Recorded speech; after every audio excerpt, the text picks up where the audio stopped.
بسم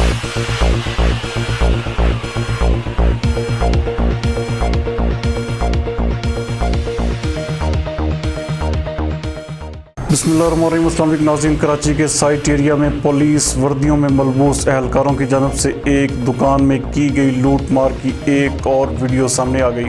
ہمارے city reporter Abid Ali رند کے مطابق پولیس موبائلوں میں سوار اہلکاروں کی جانب سے شہریوں کو ہراساں کرنے کے پے در پے واقعات کے بعد بھی اعلیٰ افسران خاموش تماشائی بن کر رہ گئے ہیں۔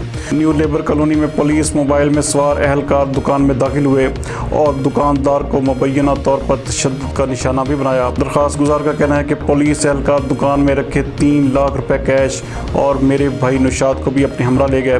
تھوڑی دیر بعد میرے بھائی کو چھوڑ دیا گیا اور اس کی جیب سے 90,000 روپے کی رقم بھی نکالی گئی۔ پولیس اہلکاروں کی جانب سے دکان میں گھسنے اور رقم اٹھانے کے حوالے سے فوٹیج بھی منظر عام پر آ چکی ہے۔ متاثرہ شخص کے بھائی کی جانب سے پولیس گردی اور لوٹی گئی رقم کی واپسی کے لیے متعلقہ تھانے میں درخواست بھی دائر کر دی گئی ہے۔